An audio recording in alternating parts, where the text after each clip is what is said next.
is a mentor of Professor Chowdhury, but he is my mentor, Professor Atar Rahman. I think I don't have to introduce him, but when I saw him last time, a few years back, he was reaching 1,000 publications and peer-reviewed journals. I think right now he comes up with 1,350 publications in peer-reviewed journals. Mostly by the end of August, he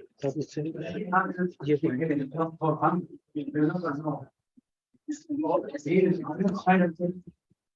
great scientist in the Islamic world. And I am very proud that I have accompanied him for so many years. Next week, he will be visiting Jordan. We have so many scientists in Jordan. They are his students. They did their postdoc in the IAS here in Karachi. Professor Atar. Thank you. Bismillahirrahmanirrahim. I'm greatly humbled and touched by your kind remarks, my dear friend, Professor Badran. There's one request. I'm supposed to speak for 25 minutes. So when my 23 minutes are up, please give me a warning.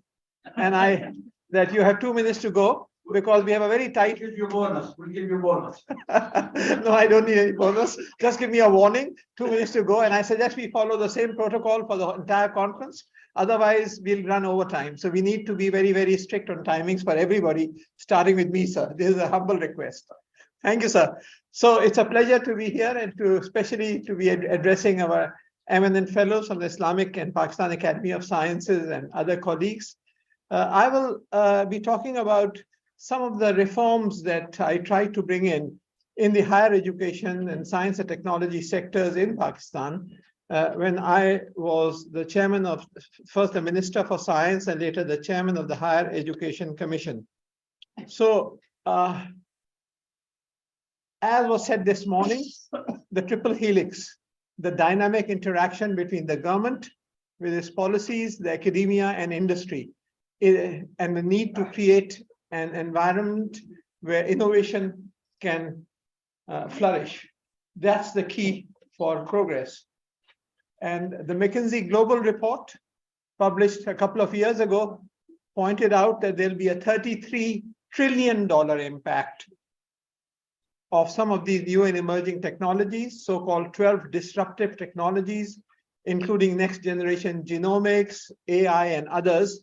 And so we need to prepare our students and our universities for the world of tomorrow, not just the world of today. In the field of AI alone, it is predicted to have about a $16 trillion impact, just AI alone. If a country can capture 1% of that, that's a $160 billion annual market there. So that's the potential of some of these new technologies. New species used to take thousands or tens of thousands of years to develop. Now you can develop a new species in a laboratory through gene editing techniques in a matter of weeks. So this is a totally different world that we are living on. And so whether it's large countries like China or small countries like Singapore, its story is the same. The need to realize that our real wealth lies in their children and invest in education, science, technology, and innovation in order to move forward. So Singapore, 45 is a very small country, population about 1/4 of Karachi, about 4.5 million. And yet it exports some $400 billion with hardly any natural resources. So this world where natural resources have diminishing importance, and it's the quality of human resources which are determining the future and the progress. And this is just a slide to tell you what happened in Singapore. This is GDP per capita. So Singapore is the blue line, United Kingdom by comparison is the red line, and the green line is the world average. And so Singapore overtook the UK in the mid 1990s and now has a higher per capita income than Germany or many of the other advanced countries. And so it is a top-down. Lee Kuan Yew is what made the difference. And you see the same in other countries. It is a top-down where you have to have a visionary leader at the top, a technology competent leader. We had Mahathir Mohamad in Malaysia, General Park in Korea, Deng in China, and that's what's made the difference in these countries. Within a matter of 2 or 3 decades, the entire scenario has changed. And what some countries have done, this might be of interesting to you, to give their respective ministers of science or higher education the status of a deputy prime minister. For instance, in Korea, the Korean Minister of Education is their deputy prime minister. Similarly, in Austria, the Minister of Science is their Minister of Economic Affairs, but he's also the deputy prime minister of Austria, in order to give them the political clout so that they can get significant funding towards science or education or technology. So what I'm just going to describe in the next 7, 8, 10 minutes now is what we happened in Pakistan. When President Musharraf came into power, he appointed me as the Minister for Science. But I joined the cabinet late. Musharraf came into power in October 1999. I joined the cabinet somewhere in March 2000, some 5 months or so later. Reason I wanted to have a commitment of finances first. Just to occupy a figurehead position as a minister means is nothing. So we negotiated. The Minister of Finance at that time was Mr. Shaukat Aziz, and the kind of funds that I was asking for, they said, we just don't have. So I said, okay, fine, I'm quite happy working in my lab. I don't need to become a minister. But finally, to cut a long story short, I convinced President Musharraf to buy 1 or 2 less F-16s and to invest the money in higher education and science. And the result was, so money is always there. It's a question of priorities. So the result was an astonishing 6,000% increase in the development budget for science, and then a 3,500% increase in the development budget of higher education. The establishment of the Higher Education Commission as an autonomous body headed by a person who has the status of a federal minister, and then this whole thing started rolling. That was the year between 2000 to 2008. And our focus was quality, access, and relevance. And so first we have to enthuse young minds that science is fascinating. It's about discovery. It's a lifelong love affair. You're being paid to have a lifelong love affair with something that you really enjoy doing. We have to then select the brightest through a very stringent selection mechanism. There's no shortage of creativity. Pakistan, 67% of our population of 230 million is below the age of 30. So there's no shortage of creativity. It's a question of unleashing that creativity, selecting the right children, young people, and then sending them to the best universities across the world. So we sent about 11,000 students for PhDs and postdoctoral training to top universities in the world.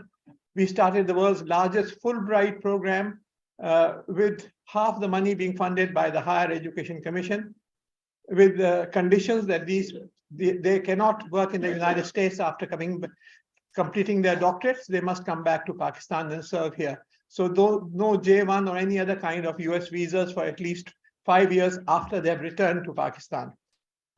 Jobs on arrival, one of the most frustrating periods of students who go abroad. When they come back, the universities have to go through their normal procedures. So that takes time. So we said the moment you land back in Pakistan, HEC will pay your salary as an assistant professor the day you land. And we did a matchmaking 1 year before they were returning, so they had a university to go to. So jobs on arrival. Salaries at that time were very low in 2002. So I convinced President Musharraf, this is the future of Pakistan. So give our good faculty good salaries. So the salaries, we brought in a completely new tenure track system, and the salary of a professor became 4 to 5 times the salary of a federal minister in the government. But these were on contract. So you had to go through 6 international evaluations. I mentioned this morning in our institute, we go through 8. for every faculty member. But in the tenure track system in the country, 6 international evaluations, 2 at assistant professor, 2 associate professor, and 2 full professor, before you get permanency of tenure at any level. So good salaries, but a contractual system with regular international evaluation. Every student 1 year before coming back could apply for $100,000 research grant. $100,000 research grant for which he or she could apply a year before their return, so that even if they came back to a weak university, they would have sufficient research funding. Access to literature, very important. You come back, you don't have journals and so on. So we created a digital library with 65,000 textbooks and 25,000 international journals with back volumes, freely available to all public sector universities and at concessionary rates to private universities. Access to sophisticated instrumentation, that is a more difficult nut to crack. You can't have NMRs and mass spectrometers. They cost, hundreds of thousands or millions of dollars everywhere. So we introduced a completely novel system in Pakistan. If you are in any university, in any research center, you can send your sample for analysis to any center of your choice in the country where the facilities are available. The analysis will be done free of charge within 72 hours. You will get your samples, but there will be a payment. The payment will be made by the Higher Education Commission. So you can get your analysis for spectroscopy or whatever done free of charge. So these were some of the measures that were taken. So who doesn't want to come back if they're abroad? If they have good salaries, they have good research opportunities, your parents are here, your brothers and sisters, everybody wants to come back. But they must have opportunities to contribute. And so we try to create an ecosystem where these opportunities were there, with research funding, with access to literature, with access to instrumentation, and with jobs on arrival. So as a result of these measures, we had this new tenure track system. Looking back, this was a survey done by the Higher Education Commission. So we have 2 systems of appointment in Pakistan. The normal BPS system, which is a permanent appointment system, and this is the tenure track system. The majority have been on this system, and this I had wanted to be phased out so that everybody should be on tenure track. That has not happened so far very successfully, but still there are about 3,600 PhDs on tenure track, and we then evaluated their productivity in terms of 4 key performance indicators: international publications, citations, MPhil and PhD supervised, and research grant procured. And in almost every case, the output, in spite of the fact that they were much lower in number, 3 times lower, the output in every case of the tenure track appointments was much, much better, much greater than the normal BPS system. So, and this I think tells a very interesting story, this graph, and this I think summarizes what I try to do in a nutshell. This is Pakistan versus India per capita, research publications in impact factor journals per capita, per 10 million population. So Pakistan had 44 in the year 2000, we had 44 publications, and we were about 400% behind India in per capita. India had 172. And then with the coming back of all these, there was a 97.5% return rate of the students sent abroad. 97.5% were coming back. And then this changed in 2017, we overtook India, and presently we are about 10 or 15% ahead of India per capita. In actual numbers, we are about 6-fold behind, because I'm talking about per capita. India, of course, has a larger population, but we were at that time some 25-fold behind in the year 2000. Now we are about 6-fold behind, which is at par with the population difference. Try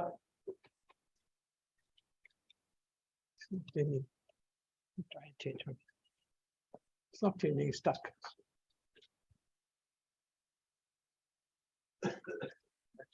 Okay, and there were glowing tributes paid by the chairman, UN Commission on Science and Technology. At that time, there's no other country in the world which has seen such spectacular developments.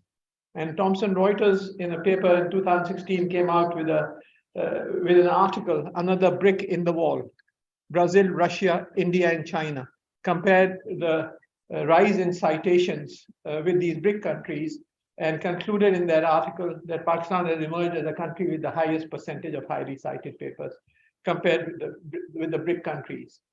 And India became concerned, and on 22nd July, there was a presentation to the Indian Prime Minister about what we were doing here. And this was reported in the Hindustan Times on 23rd July 2006, started with a statement, Pakistan may soon join China in giving India serious competition. So India actually then decided to close down its University Grants Commission, has formed the Higher Education Commission of India, much in line with what the Higher Education Commission of Pakistan. This is a book that I would like you to have access to. If you don't, I will be happy to email this to you. This has just come out 3 months ago, 3 or 4 months ago, published in the United States by Palgrave Macmillan. It's entitled Fostering Institutional Development and Vital Change in Africa and Asia. And this is written by a US expert, Fred Hayward, who was heading a World Bank team during those days. And he's an eminent educationist. And he came to Pakistan many times and evaluated what was going on here. And one chapter is devoted on Pakistan. And it tells the story in his words of what I'm just describing in a summary. So I will be happy to send this, because this tells you what went on, and he and the people and the policies that were involved that caused this transformation. I was also the IT minister during those days, and we tried to increase the IT spread, the quality of IT programs, brought in the Pakistan Educational Research Network through connectivity with all the universities, placed Pakistan's first satellite in space, established an international video conferencing network. This center that you are in is the hub of a national knowledge network. We have had some 5,000 lectures delivered over the last 6 or 7 years, which are delivered live and interactively to universities across Pakistan. We inform them 1 month in advance who will give a talk from where and when. So fellows from the Islamic Academy are welcome to join and give lectures from wherever they are. We have lectures from USA, Europe, and so on all the time. And these are also recorded and placed on the web. So this is this center, which was built by, in the name of Mr. Latif Ibrahim Jamal, is the national hub for distance education.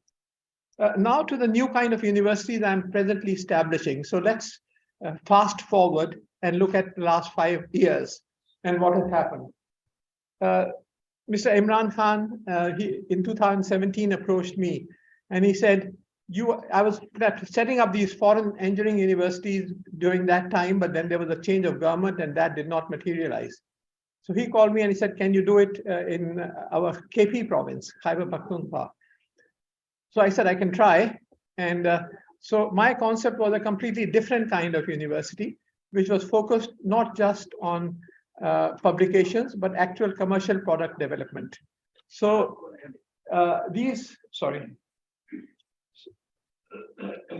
So what we did was create a hybrid university. In Europe, you have these what are known as Fachhochschule. These are universities in Germany or Switzerland or many European countries which provide technology level education for industry at bachelor's and master's level. They are not lower level technical skills, they are higher level technology education with bachelor's and master's. So these are very common. So we said we need a technology university, but of the same identical standards, exact equivalence to what is happening in Germany and in other countries. We also need high quality engineering universities. They have Fachhochschule have no PhD programs, only bachelor's and master's and a technology park normally. But an engineering university, you need cutting edge research also. So we said, let's create a hybrid university, which will have a Fachhochschule and an engineering university with PhD and postdoctoral programs. We'll have select centers of excellence in selected fields. It's hard to be in a technology park with industrial R&D centers, and we set aside $10 to $15 million as venture capital for new startups. But very interestingly, we split the university, chopped the university up into different centers, and we said, to each foreign university, there are 8 foreign universities involved in this, 3 from Austria and 5 from China. And we said, that for each center, we said, you will be the godfather of this particular center. So when you go to ask to a foreign university and ask them to set up a university in Pakistan, it's always difficult. Establishing a university is not an easy job, especially in a distant land. But helping to establish a center, a department, is a much easier problem to tackle. So I said, how do you eat an elephant? Bit by bit. So we chopped this elephant, this university, into bits, into 8 portions. And for each center or each portion, we handed it over to one foreign partner, sign an agreement with them. So they will then train our faculty. They will provide quality assurance. They will control the quality of examination. They will get their industry involved in our technology park, and so on. And we could therefore do the cherry picking, selecting the best. For instance, I wanted to have a top standard center on minerals and mining in Pakistan. The best university in China is the Chinese University of Minerals and Mining. That's what it's called. So we said, can you set up a center of excellence here? We have enormous resources in terms of minerals in Balochistan, in the northern areas, but we want the entire process so that we can isolate the actual final product and export it.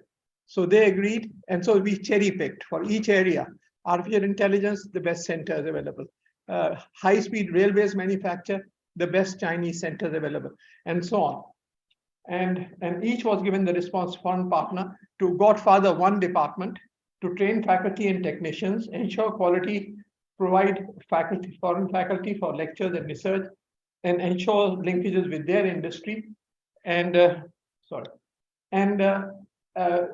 every student has to spend 500 hours working in industry. So all students have to work in an industrial environment before they can become eligible for a degree. So over 3 years, they spend 500 working hours in industrial setup. And this is a picture of one university, the Pakistan Austrian Fachhochschule in Haripur, Hazara. It is now fully operational. And 3 streams, as I said, Fachhochschule stream, an engineering stream, and a technology park with venture capital. And so it is 4 pillars: our academia, their academia, our industry, their industry. All 4 pillars focused on product, a product.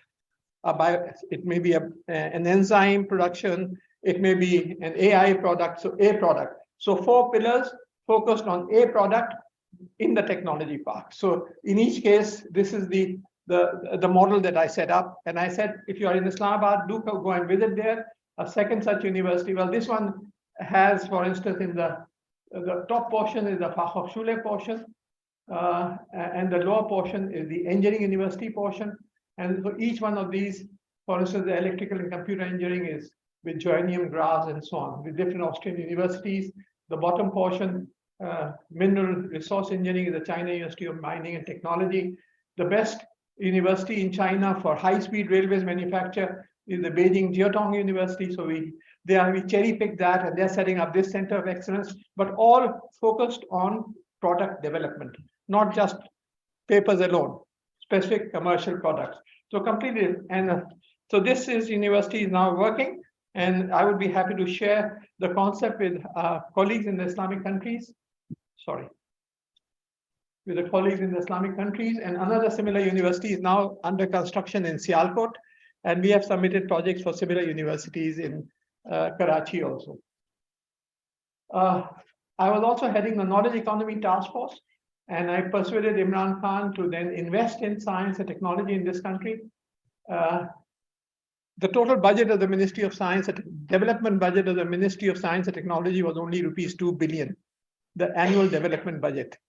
So we, during the last 2 years or 3 years, managed to get projects worth 62 billion rupees approved, based from the knowledge economy, about 30 times the budget of the Ministry of Science and Technology. And a lot of this money went to the Ministry of Science to implement the project. Some of it went to the Ministry of Industry, Ministry of Agriculture, Ministry of IT and Telecom, and so on. So the Knowledge Economy Task Force was developed to transition Pakistan from a low value added agricultural economy to the opportunities that I mentioned in the knowledge economy. So 26 major projects were initiated across the board. in different areas, including energy storage systems, etc. And the 10-year track system I've already mentioned, and faculty development program was also again reinitiated now. And a 6 billion rupee project was given to the virtual university to promote distance education, integrate MOOCs, etc., into the educational system. A major scholarship program of 13 billion was approved under the Knowledge Economy Task Force and given to the Higher Education Commission. Focus, of course, has been on emerging technologies that I mentioned right in the beginning, including industrial biotechnology, regenerative medicine, IT, etc. So the focus has been on some of these technologies. One example of how knowledge can transform, how transparency through IT can impact economic. You have my 2 minutes, huh? Okay, good. So how technology can impact socioeconomic development. We got hold of the tax authorities in Pakistan, and we said we want transparency. So we got all the records from FBR, built in an AI protocol, and to cut a long story short, this resulted in a 65 billion rupee additional tax for Pakistan without a penny being spent by the government, just by bringing in transparency and identifying non-tax filers who should have paid tax but did not. And also we have developed an integrated version of massive open online courses. These are freely available. These include the Khan Academy courses, so school level, college level, and university level, and others. This is just a few slides of the institute. We have 13 superconducting NMR spectrometers from 800 megahertz to 300 megahertz, about 20 different types of mass spectrometers, pharmacology equipment, and there are many prizes, etc., which have been won. And if you're ever going to China or Malaysia, then do come and visit these centers in Changsha and Hunan, which was, I'm humbled by they built these centers in my name. And here in Malaysia, our institute in Malaysia. So I'd like to stop here. My time is up, and I just want to thank you. And this was just a flash overview. But as I said, there is a book which has come out very recently, which summarizes what has been done. It has been written by an international expert. And those of you who are interested, I'd be happy to share it with you. Thank you.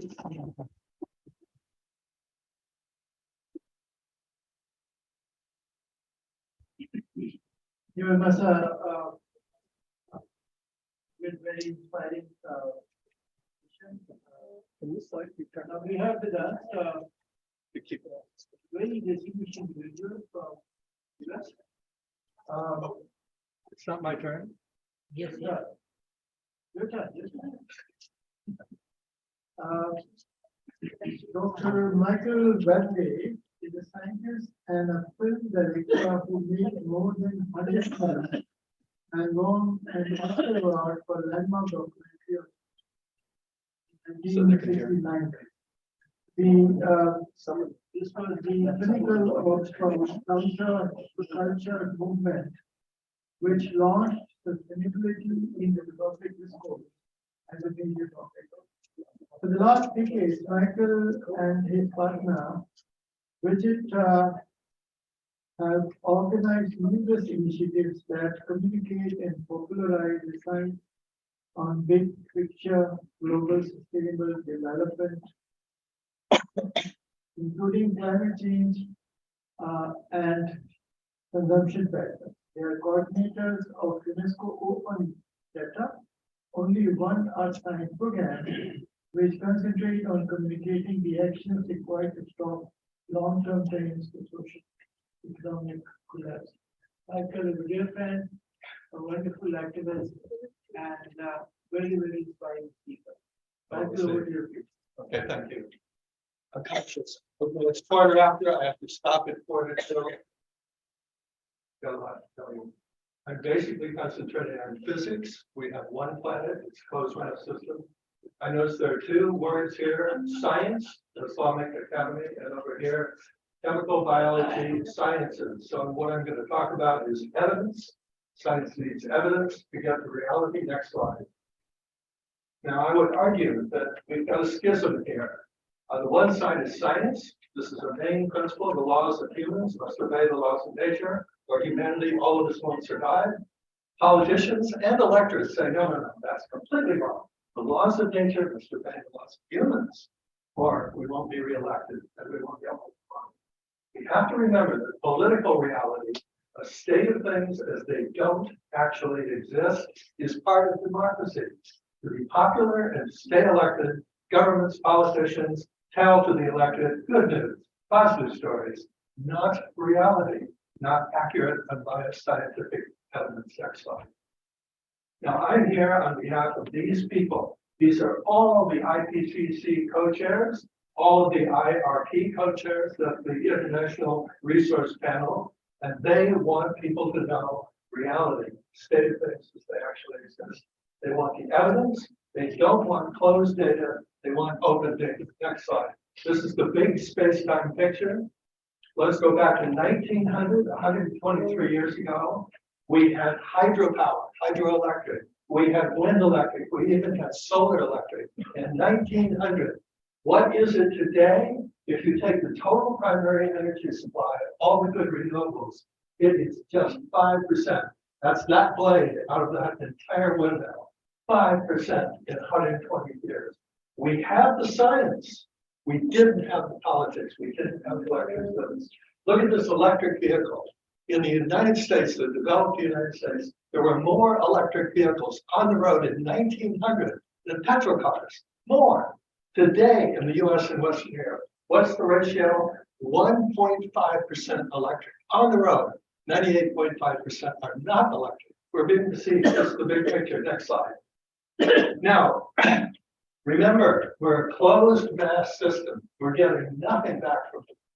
Even though Elon Musk might tell you we're going to get stuff from Mars. 1972, 50 years ago, there was a declaration on the human environment, and the slogan was only one Earth, right? Political voters are bullshit. They don't mean anything when you come to physics, biology, and chemistry. Now, the slogan, only one Earth, the science warned we've got to do 6 basic things. Preserve the future. By 2, natural resources. 3, renewable resources. 4, non-renewable resources. We got to save biology. And last of all, but not least, we got to deal with greenhouse gas emissions. 50 years ago, the warnings went out. We did nothing except further destroy the gas line. Now, here we are. Here's the solution. This is UNESCO open data to stop social economic collapse. Around the table are the delegates to make treaties. This is a demonstration of their living standards. The red zone, that's my bandana. We are the highest developed countries. That's 28 countries that make up 12% of the global population. This is by UN development. We're only 3 here, 12% out of all the delegates about this. But we set the standards. Now, this data here is to realize the existential UN Climate and Biodiversity Treaty objectives agreed by all 197 parties, including Pakistan and all of the Islamic countries. 1, limit global warming to well below 2 C, preferably 1.5. And 2, humans live in harmony with nature by 2050. Now, that requires dealing with consumption. Currently, we're doing 103 billion tons dug out of the earth every single year. We're also doing 55 billion tons of greenhouse gases up in the air. These are the biggest activities humans are engaged with, and it's undermining our entire base. All humans, with no exception, all products, with no exception, are made of natural resources. Next slide.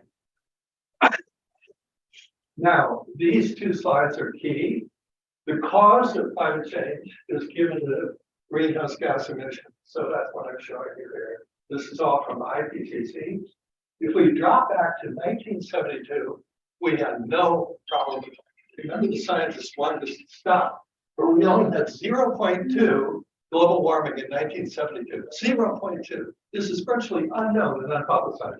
What do we have today? 1.3 has been emitted into the atmosphere. And look at this, at the 83% likelihood, not the 50% likelihood or the 33% likelihood, with hundreds of billions of tons of negative emissions that politicians use.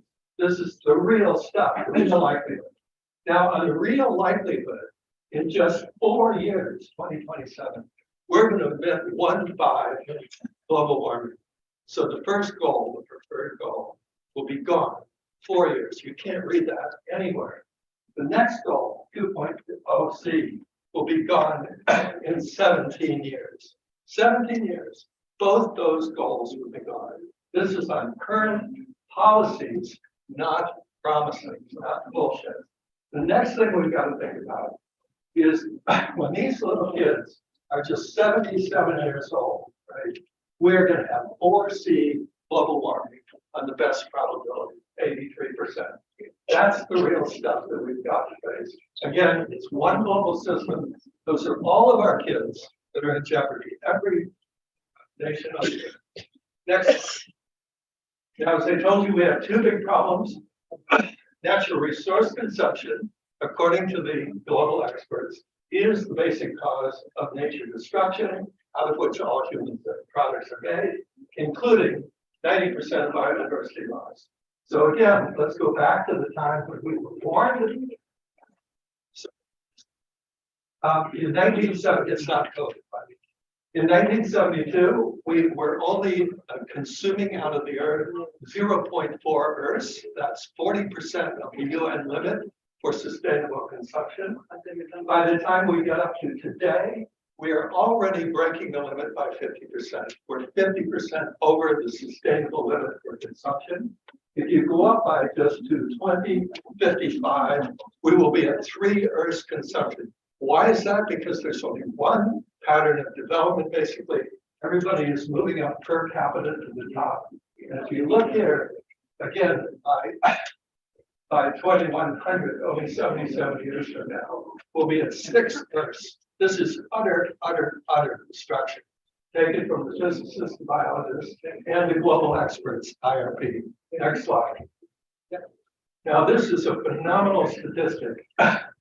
Just the next 35 years of natural resource consumption will equal the last 300,000 years.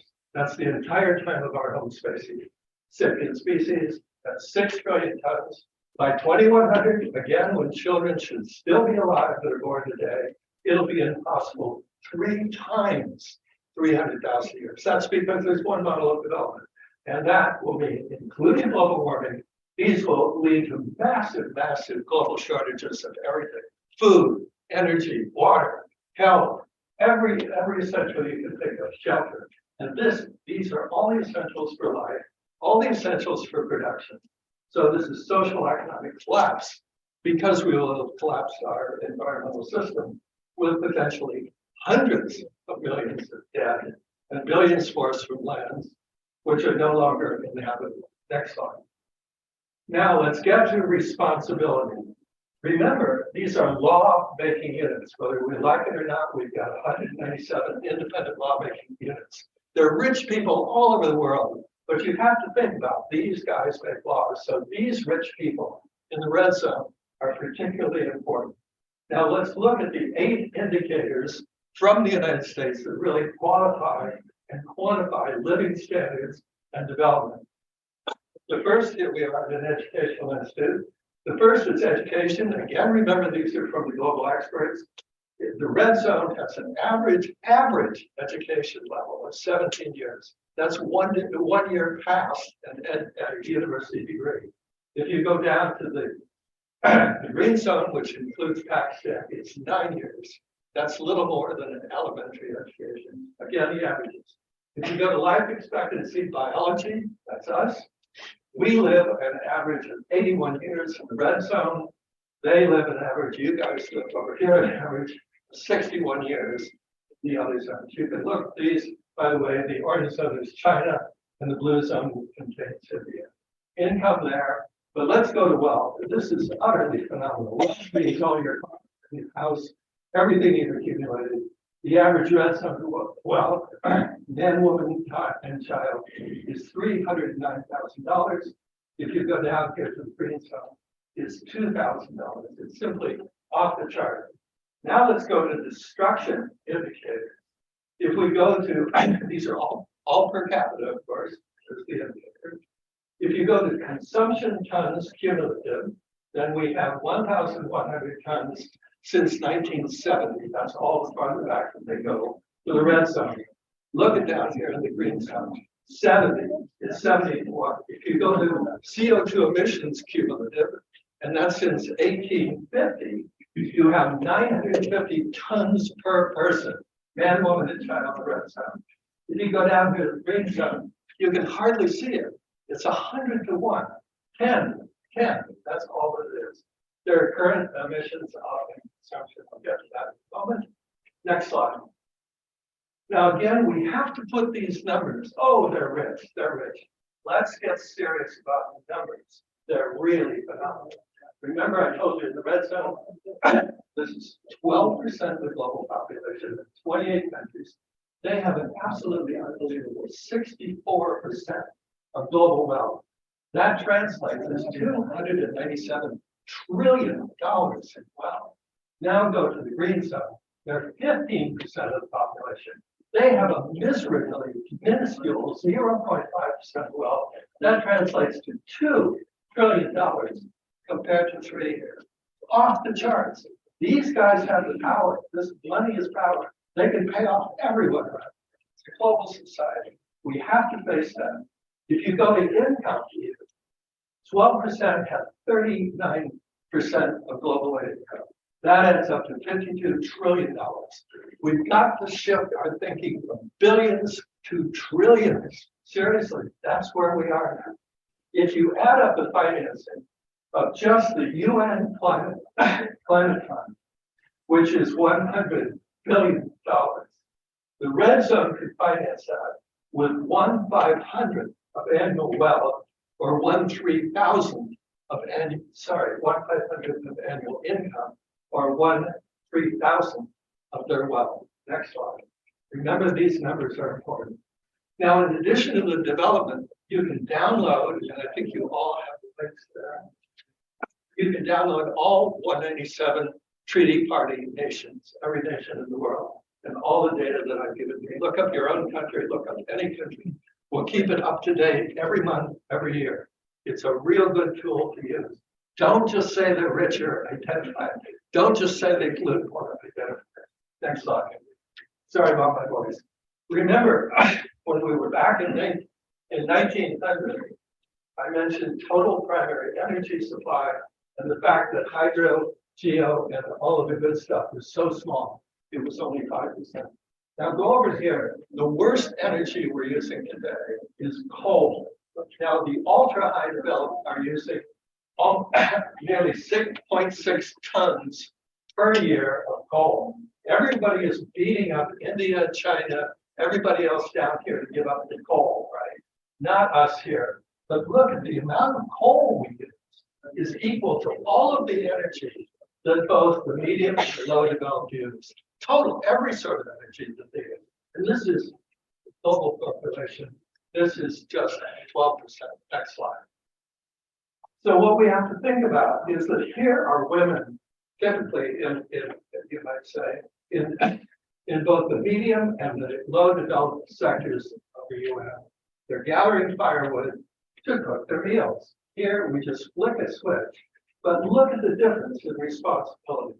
The red zone woman over there, she's at 905 responsibility.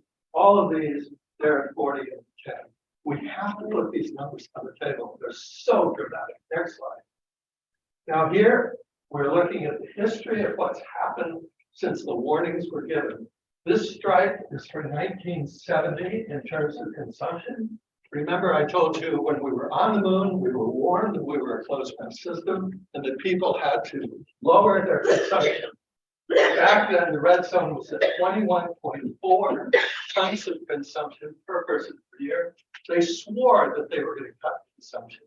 50 years ago, what did they do? They increased it by 25%. Look down here, what everyone else is doing. They're saying, well, if the most educated people with a university degree are doing that, well, we might as well go up the ladder. But remember, this takes 50 years. Look at where this zone moved in 50 years. It'll take centuries to get there. Look at where this goes. So the message is, we've got to reform the red zone. We've got to do it. Next, look at the emissions. Probably by the end of this year, we will be back in the red zone with 13.7 tons of emissions per year.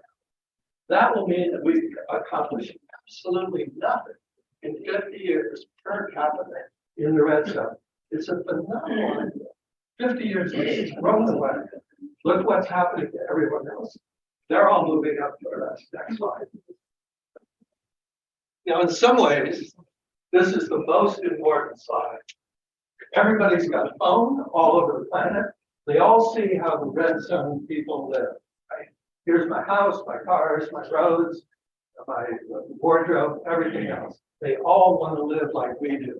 Well, now I, as a university graduate, tell them, well, if you want that, then you've got to consume 1,100 tons of stuff, right, to get to that desired welfare. You've got to emit 905 CO2 tons to get to that level for your energy. And that means, of course, that everybody says, well, these university graduates must know what they're doing. So they're all moving up there. And that's why we're headed towards social economic collapse. We've got to get off this ladder. But it doesn't do any good just to develop the less developed. We've got to reform the red zone. You can't let these people who set the standards just be alone. Next slide. Really sorry about that voice. Now, in theory, this is what sociologists and psychologists like very much on this presentation. What's behind all the stuff that we're doing and what's the big conclusion? And this is a 50-year conclusion that the ultra-high are leading humanity in Taoism. That means everything for the present, nothing for the future, maintain and increase living standards now.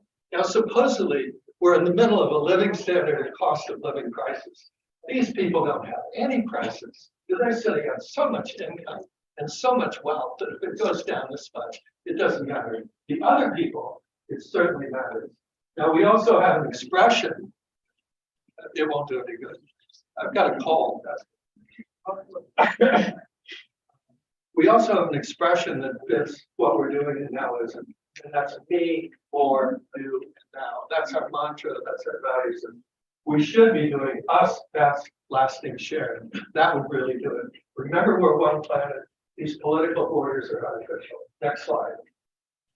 Now, also remember that previous humans who had slaves that were humans built aqueducts that lasted 1,000 years for their water supplies, for their crops, and so on. 2,000 years, actually. Now we have slaves. They're called robots. They're called technology. That's what Ahmed was pointing out. We have our slaves, but what are we doing? In the red zone, can you believe it or not? They're only voting such meager funds for the politicians. Remember, it's the electorate that's the problem. It's not the politicians. They just reflect the electorate. We are voting only the most little bit of money for our future generation, for our kids. We're putting pipes in the ground, plastic pipes in the ground for the last 15 years. This is according to Cambridge Engineering, MIT, all of that stuff. We're making cars, on average, the last 9 years. That car that I showed you, by the way, in 1900, the electric car was made out of aluminum, and it had a lifetime guarantee. Isn't that right? Next slide.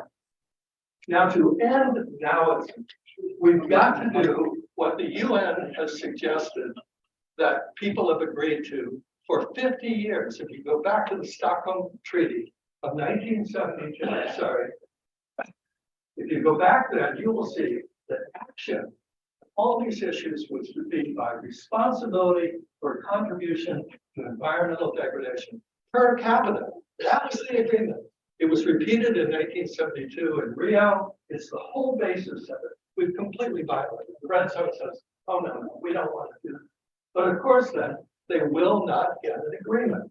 So here, in order to get water consumption, we are now average per capita in the red zone 26.3 tons per year.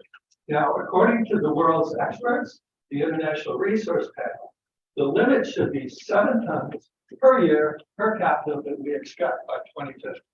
To get to that goal, if we simply reduce consumption in the red zone 4% per year in a steady basis, we'll be there by 2050. The red zone can easily do that. No problem at all. They've got a university education, 64% of global wealth, they can do it. But look down here, the green zone can increase 4%. That's not impeding development. We've got new technology along, and of course, then the red zone should be giving finance to all the developed countries to make up for the past cumulative, and because they have 64% of global wealth. Now, if we go now over here to emissions, the red zone is currently emitting 13.1 tons per year.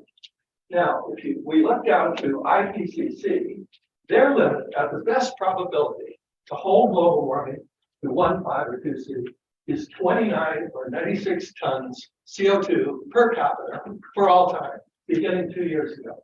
So that means if for 1.5 we have a 29 ton limit, well, multiply this by 2 years, we've already gone through. So now you're up to 26.2. We've almost reached our limit of 29 tons. Therefore, we have to reduce a phenomenal 78% per year. It's much better on the 2C limit, that's 96 tons. So the red zone can go down 15% per year, which they can easily do. Look at their money, look at their intelligence, look at their education. They can do it. Again, you go down here. The red zone is irresponsible. They can do virtually nothing. Next slide. Now here, everything I've told you, we don't deal with just the red zone. We have to deal with the lawmaking units.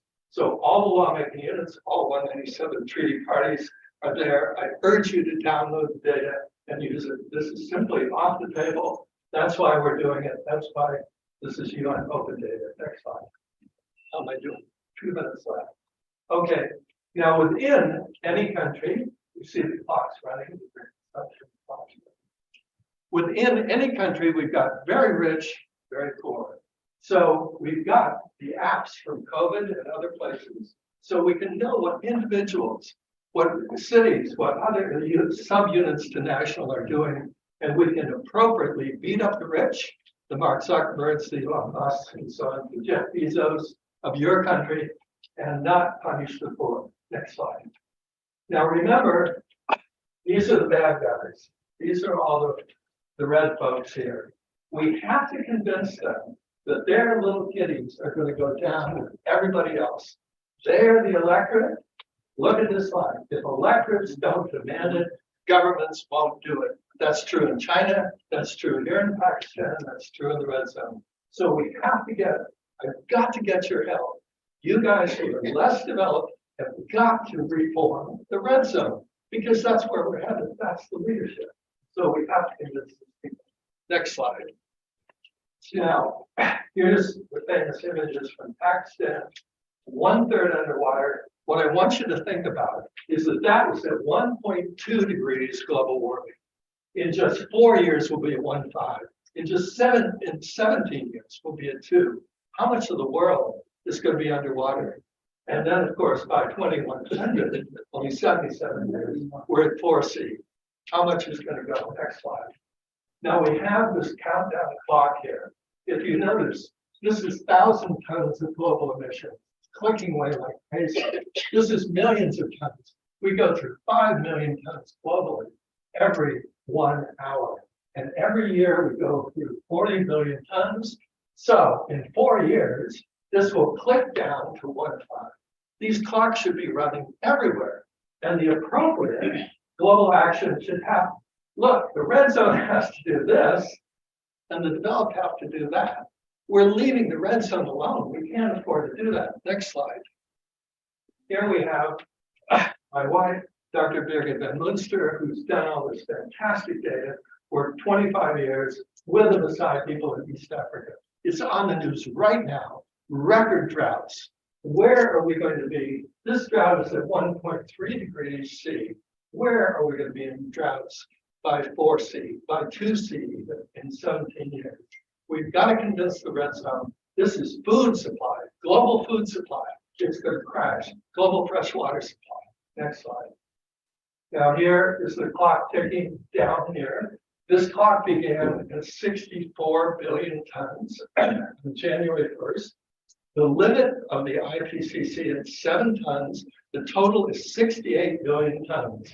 When this hits 0, which it will in August, We will then go into over budget in terms of the Earth's consumption that we're doing. So this clock should run to alert people that we're already at 1.5 Earth's consumption. We're headed for 3 Earths by 2055, and we'll be at an uninhabitable, unimaginable 6 Earths by 2100. Again, these are the people that have to be reformed. You've got to help me pressure them. I worked with Martin Luther King. I'm that old. Martin Luther King succeeded amazingly at mobilizing the people at the bottom of the spectrum, getting the Equal Rights Bill. We can do it. We can reform these people. Next slide. I'll just finish with a couple of examples. We can easily do it. Let's do it now. We have the science. We've got to get the political reality on board, and that means the electorate. Here's the son, the daughter, whoever of the red zone people that have got to change and make their governments act. Next slide.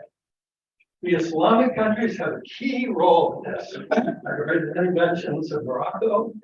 It so happens that if we put over in Morocco, just this area of Morocco in solar cells, solar panels, and thermal panels, we could supply all of the electricity for the entire world. Islam could do it.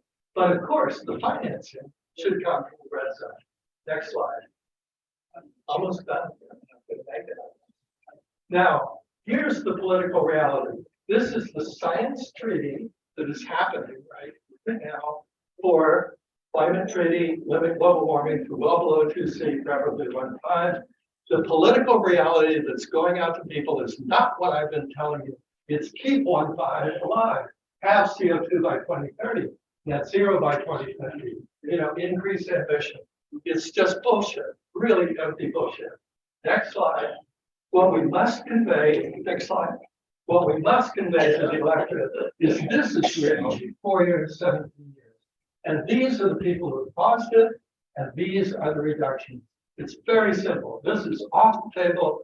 This is the open data. It should go out to the world. Please help us get it. Next slide.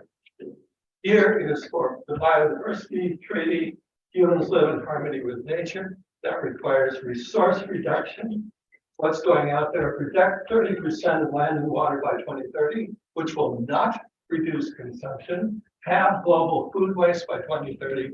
Global food waste is 0.5% of consumption. It's just millions of tons. Next slide. So what we have to tell everybody, look out, we're at 1.5 Earths, we're going for 2, 3 there. Here are the people responsible. Here are the actions that they have to take. Nearly finished. Next slide. This came out just now from the red zone, from the EU. And here this is a quote. I was telling you, right? A very good news story. That's what political reality likes. EU renewable energy share is expected to be 45% by 2030. Amazing. And this is a pathway to 1.5C. Well, now, if you look at what they admitted, first of all, they admitted that 1.5C is in 4 years. And they're talking about doing something by 2035 or 2030. Next, the EU's renewable energy is now 6.5% of global primary energy supply. A hell of a long way from 45, and it's hardly moved. But the third issue is EU's CO2 emissions are increasing now. They're not even reducing anything. So this is political reality. This is a good news story. We've got to counter it. Next slide. Because the mom and dads and the red zone are finding out. So this is my final plea to you, which is for all of our children, all of our number one. Please join these amazing scientists, the IPC scientists, the other IRB, and this is to Anta and Iqbal, everybody else here. Please help us not only get individual scientists, but give institutions, get the institutions to join the UNESCO to get the data out there. We're only pleading for honest data to be put on there. So let's end with applause for our kids. Everybody wants say it together. Please, let's get the evidence, the science, the reality out there, at least on an equal setting with the political reality. Thanks very much. Michael, you made all of us sure. Thank you very much, Michael. I said you all, you made all of us shivering, sure. Thank you very much, and very nice. Now for the next speaker, the chair. Thank you, Professor Shah. Our next speaker is the founding fellow of our academy. I have known him since we've had our first conference in Malaysia.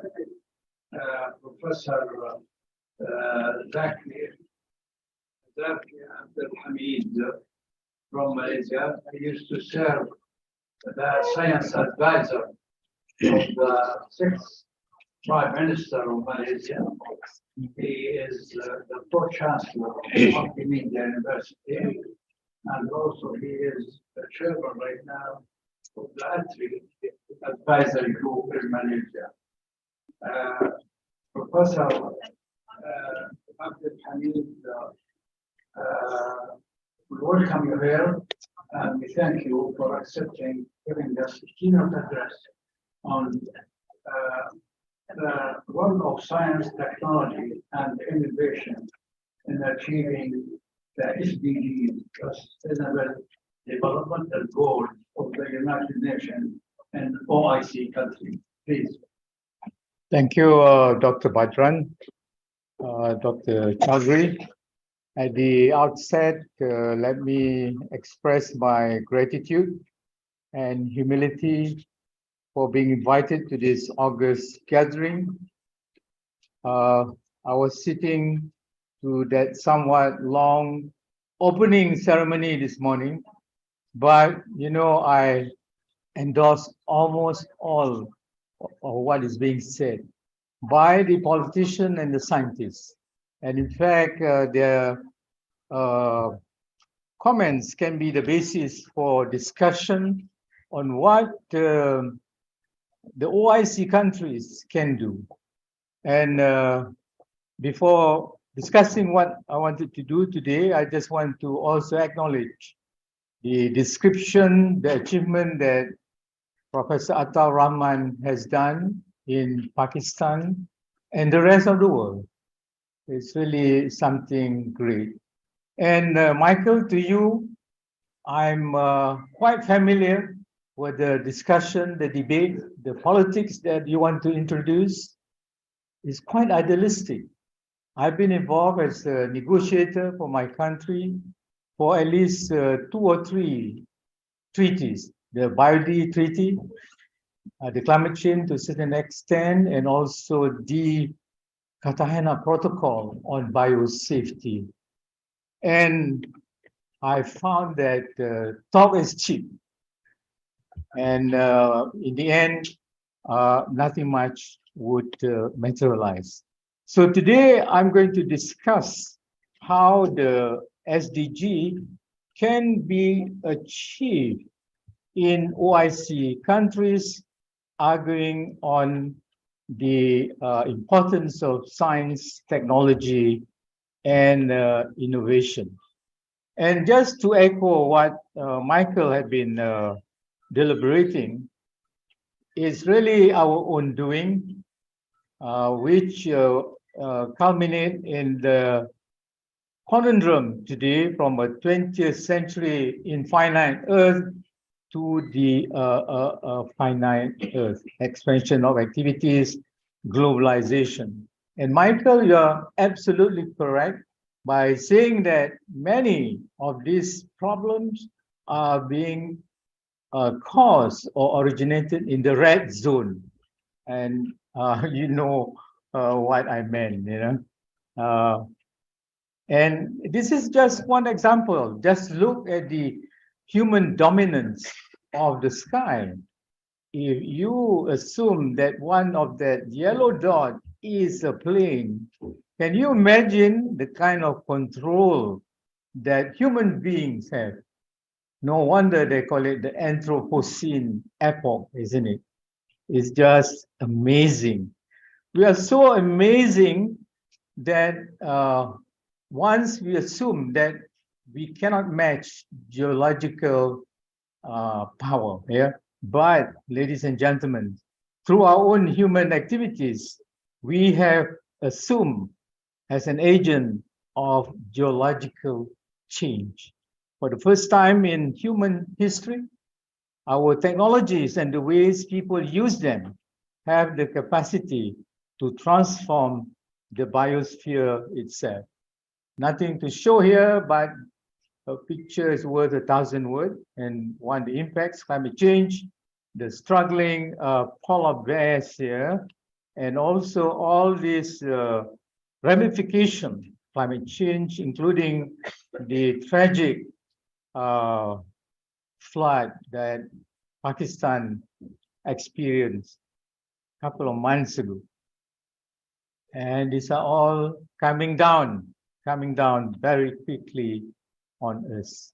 And again, here is some of the rhetoric, some of the aspiration, but I'm not sure we can translate that aspiration into realities. And as Chair, you were saying, Iqbal, you were worried. We should be worried, really worried. But at the same time, we will look later on how we could do something about it, in particular, our Islamic countries. Climate change, the other one is biodiversity loss. Again, the biodiversity treaty, but here is all the negative things. I just want to share with you the last bullet here. According to this IPBES, which is the Intergovernmental Platform on Biodiversity and Ecosystem Services, 1 million species are now threatened. And you know, the species and the ecosystem services are the web of life of which human civilization depend on.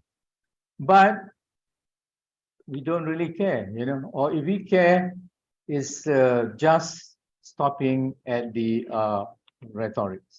Even the current Secretary General was declaring that biodiversity is collapsing, 1 million species of plants and animals are at risk of extinction.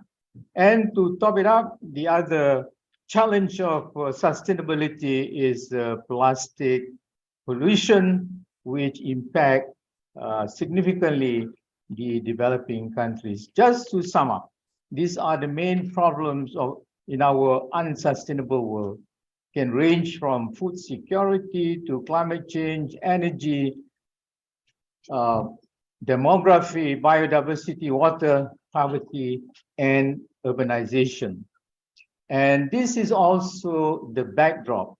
And Michael mentioned the milestone 1972 UN conference in Stockholm, which sounds the bell.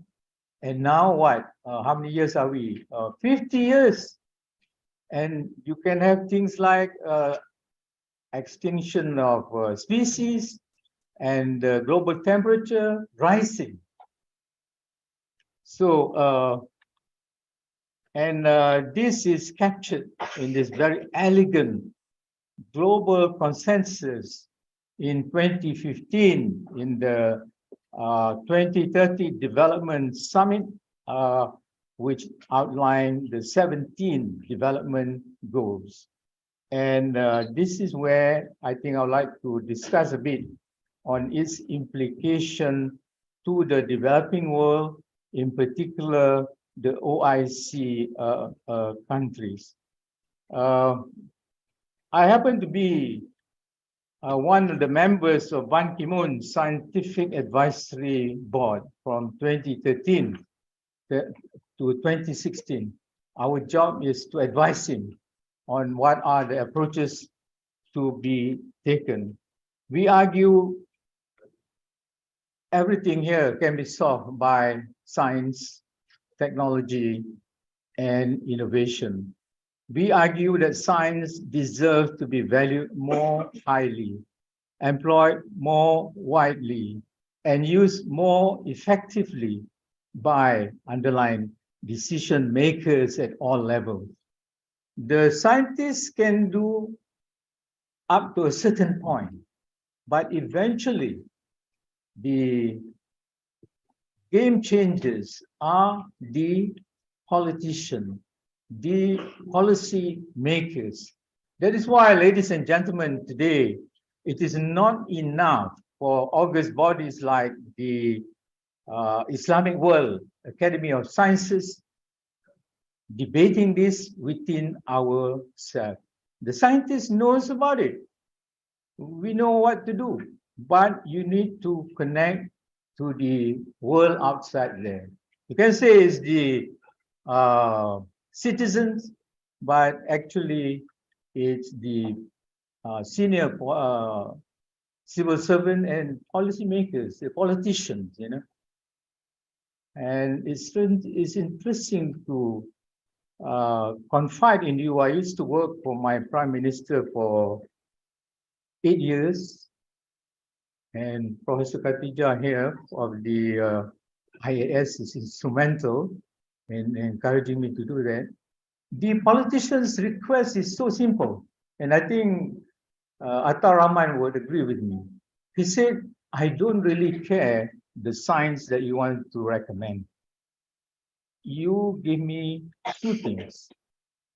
Can the science that you are recommending create jobs? Jobs and jobs. Secondly, can that scientific approach create more wealth for the poor people? Very reasonable, isn't it? After all, he wants to get elected for another 5 years. So the lessons here, the value of science, you know, that nation must invest more in S&T. And this is a key role in achieving the sustainable development goals. And last year in December, there was a report card of the achievement of the SDGs, the 17 SDGs. No thanks to COVID-19, the world is not achieving the aspiration that we set to achieve such thing by 2030. But beyond that, there is also a systemic failure, in particular among our countries, why we are not winning the game or meeting the SDGs. Just look here, you know, this is very common. You mentioned about the 197 UN member states, Michael. Among that, only 12 countries invest over 2.5% of their GDP on R&D. I think among the OIC countries also, very few would invest more than 2%. Malaysia, for instance, invested a little bit, about 2%, Khatijah, but now it has reduced, you know. See, the interest, the champion of science was not making much progress. And you look at bullet number 2 here, they're calling for even the poorest to invest a minimum of 1% of their GDP on research. In fact, many of the OIC member states, in particular the least developed countries, I'm on the advisory council in Turkey, we saw that too. In fact, quite a number don't even invest anything on R&D. So where's the fault?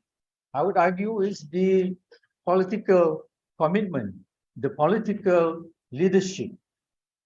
We can blame the politician, but at the same time, we should blame ourselves because we have been talking among ourselves.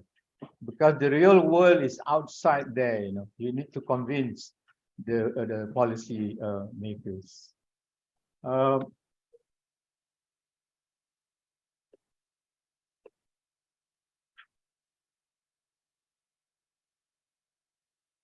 This is just one aspect of science advice. The first bullet here, science more about climate change for a long time.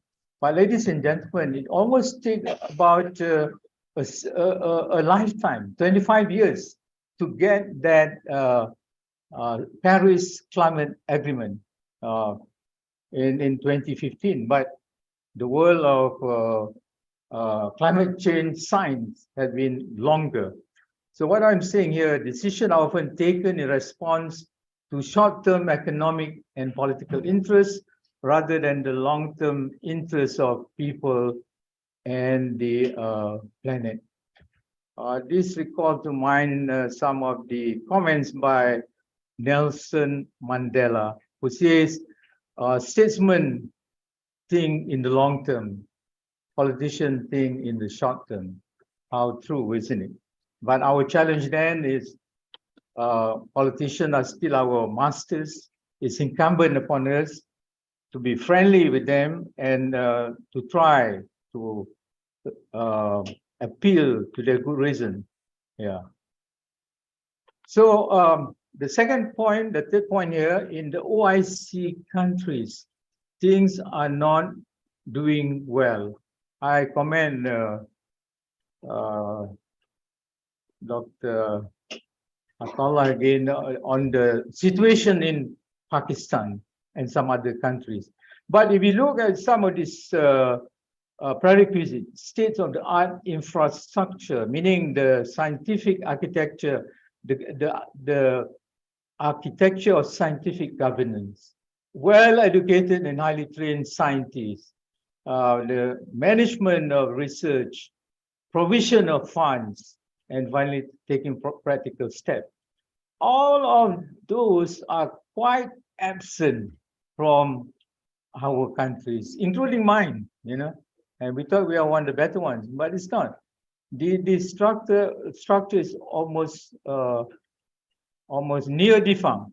So I would want to appeal that in our deliberation in this meeting, this two-day meeting, if we can take a look at this aspect and see how we could improve the situation in OIC countries. Very quickly, these are the top 10 countries in research productivity. None are from the Muslim countries. Research productivity, and these are some figures here for Islamic countries, quite a number, you know, ranging from Iran, Turkey, Pakistan, and Iraq. It's not so bad, but things could be better. And the other aspect is higher education, number of researchers. This is also problematic. As you can see here, none, my figure might be out of date, but none of the OIC members have universities ranking in the top 200 universities. But it might change already. There might be some. But what it's saying here, all those are not occurring in our part of the world. Number of researchers per 1 million people, the same thing. Israel is the highest, Sweden, South Korea, and China is coming up. And the OIC countries, it is somewhere towards the bottom, you know, not really the bottom. Quite a number are trying their best, including this country, Pakistan. But we could have been better. Another parameter is the in terms of global research. Here again, the numbers are not encouraging. And my last bullet over here says that member countries spend less than 0.5% of their GDP on R&D, while the rest of the world spends about nearly 2%.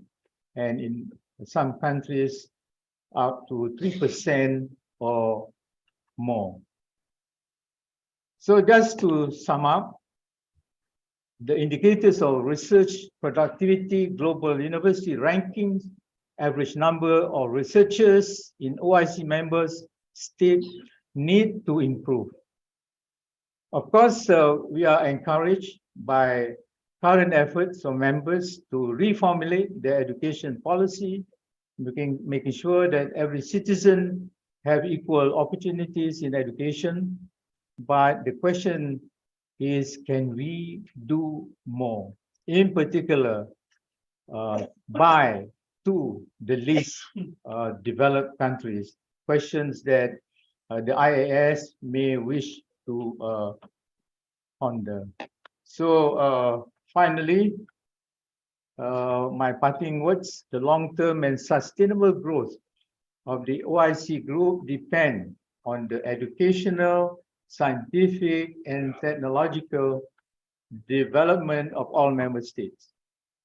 And we should, through my time is up, or you guys are talking to yourself? 2 minutes. I think through the IAS, the OIC countries should seriously sit together to resolve our many problems. And it would also be great. And here I think Prof. Atta Rahman mentioned about the so-called brain drain from many countries, including my own.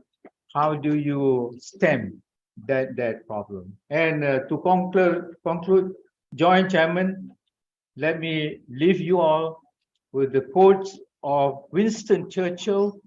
I was told he made this quote when he was quite tipsy after some drink at Harvard University. And how true that is, isn't it? The empires of the future are the empires of the mind. And right before our eyes, we watch Japan, South Korea, and Germany walking the talk, or Winston Churchill's quotation here, and how they have succeeded. But for many of us, I think we are still at sea. It's still work in progress. So with that, Joint Chair, thank you again for giving me the space to have my piece here. Thank you. Assalamualaikum. Well, thank you very much indeed, Dr. And for those interesting lecture, I would like now to invite the speaker. I would like now to invite the key speaker, Professor Atta Rahman,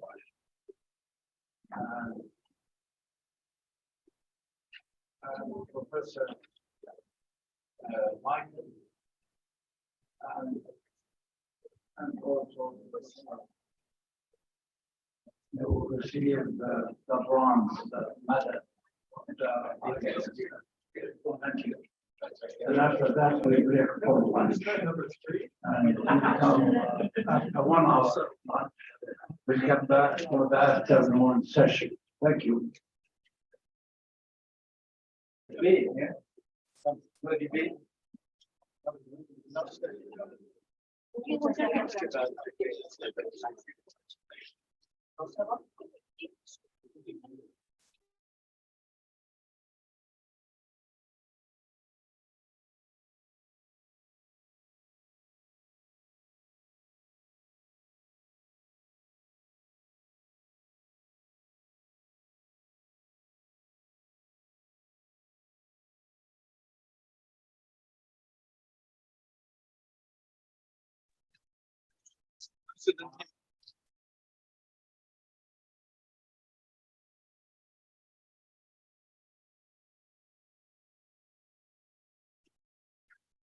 Now, your turn. Oh.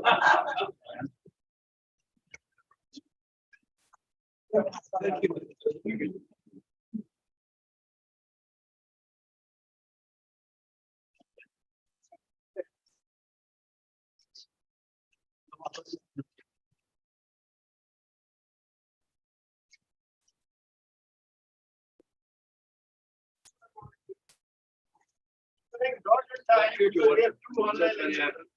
Thank you very much, all the audience, the speakers, our chairs, Excellency Professor Badran and Professor Dr. Iqbal Chaudhry. We have a break here for lunch. We have to be back here at 2:10 sharp, 2:09 sharp, and so that we can be able to start our session at 2:10. And we have some vehicles arranged for you to take you to the venue of lunch, the Golden Jubilee Hall. Thank you very much. We'll be back at 2:10, 2:09. Thank you.